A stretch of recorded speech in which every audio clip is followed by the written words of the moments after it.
Welcome to my YouTube video. Today I'm going to do something pretty interesting. I'm actually going to talk about, I guess you'd consider him an unsavory character, but I'm going to talk about today Charles Manson. And the reason I'm wanting to is because I did watch Charlie Says, and while watching this movie I was really enamored by his character and who he is. And I'm thinking to myself, my goodness, this is somebody I have got to chart. Without a shadow of a doubt, I've got to chart this individual, and I've got to do a good job of charting him and figuring out who he is based on his chart. Aside from the fact that he's got a Scorpio stellium, that's a given in this chart. I do notice that he's got, I'm just going to break it down, his chart, in the best ways that I can, and I'm going to put his chart up so that we can all look at this. But he does have a moon in Aquarius, which is very, visible. You can see that up towards the 10th, 11th house. And his moon, as you see that red line, which is what the red lines indicate hard aspects, and the obviously the blue lines indicate easy aspects. For people who are avid in astrology would know this. Conjuncts are usually neutral, but in the case of astro.com they are a red line. His moon is actually squaring Jupiter, and in my opinion, when I see the moon squaring Jupiter, I definitely feel like he had this overinflated vision or ideal of the collective and what was expected of the future. Clearly it was very, very, very warped and wrong and distant from what the truth was, and it shows you kind of just how far a square can be, or how out there a square can take an individual. With his whole vision and view of the helter-skelter, etc., thinking that was what was the actual, future, or what was going to happen with the collective future with Aquarius moon.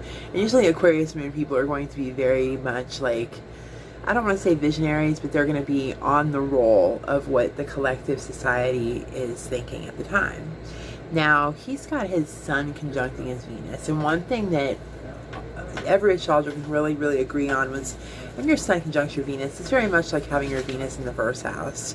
Or you're going to have this ease and this beauty about you, this ability to speak to people, this ability to win people over, to win your worst enemy over, essentially. So this is a very good, I guess, quality that he undertook, because he was able to talk to people, convince people, win them over, what have you. Now, it is important to understand that also his Pluto is trining his sun. So this makes him an incredible leader, a dynamic ability to have incredible intuition. He was highly intuitive on how to gain this leadership. He was able to go up to you or meet you and win you over with very little, just based on his knowledge of, his intuition of you. He'd get a feel for you. Are you a daddy's girl? Are you a lost soul? Are you somebody who needed a home, or did you look hungry? Did you look tired? Did you look weary from the road? He was able to see these things in the young women that he was able to pull into his circle, or pull into his little commune in his cult, so to speak. And this is very cult-like, behavior. Having that sun shining Pluto would absolutely, in the wrong circumstances, in the perfect storm that is Charles Manson's chart, create,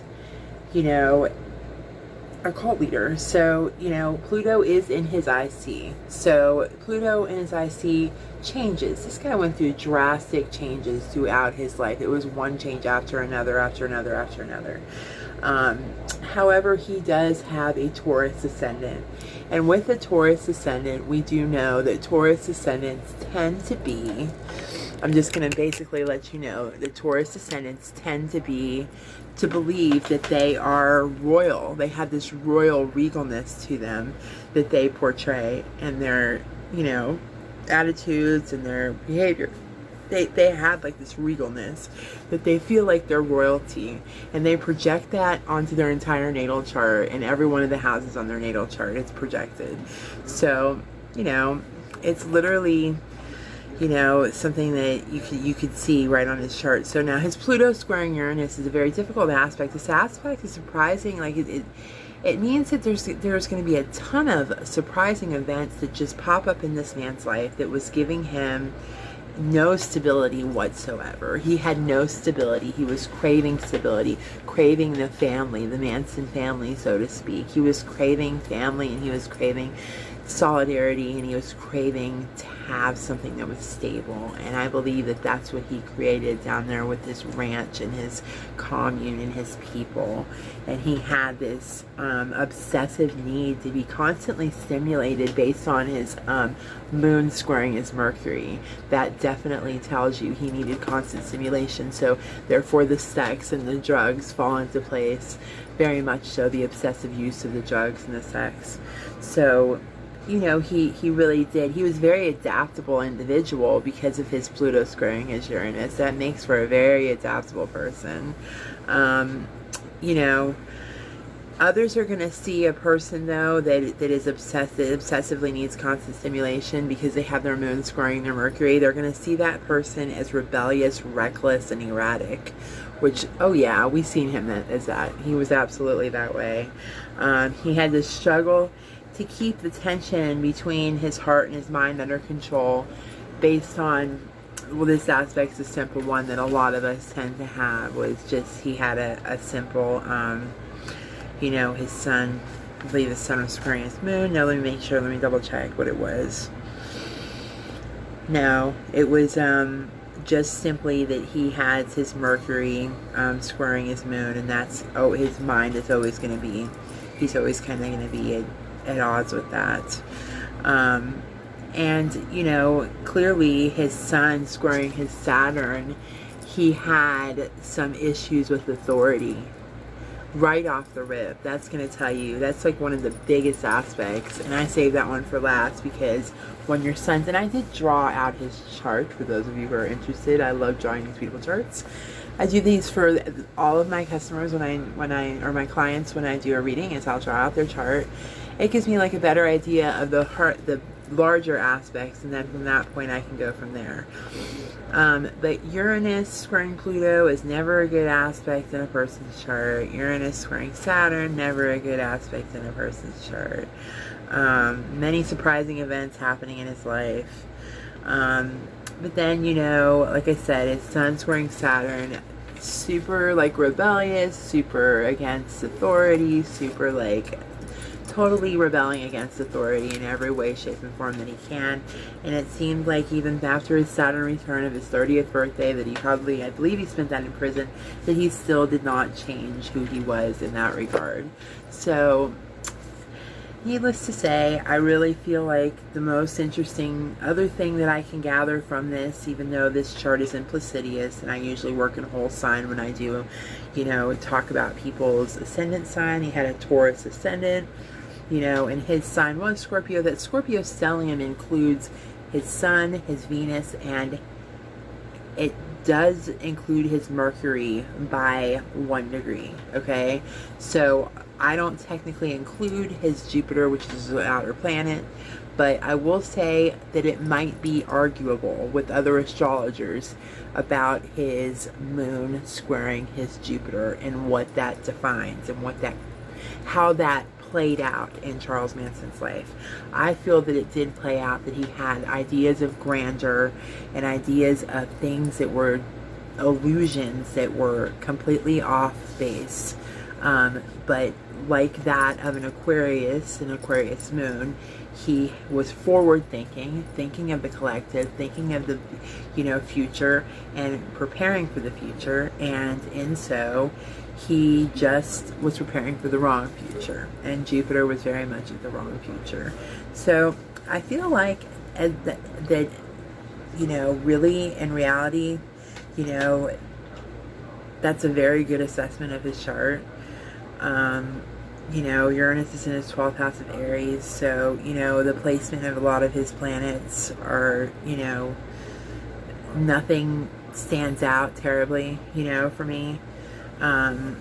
You know, his Saturn in his 11th house, you know, is going to show that maybe when it comes to people and be collective and organize people and, you know, individuals, that there was something that might have got in the way of him having relationships, or, you know, with his other peers at a period of time prior to him becoming who he became as this big cult leader.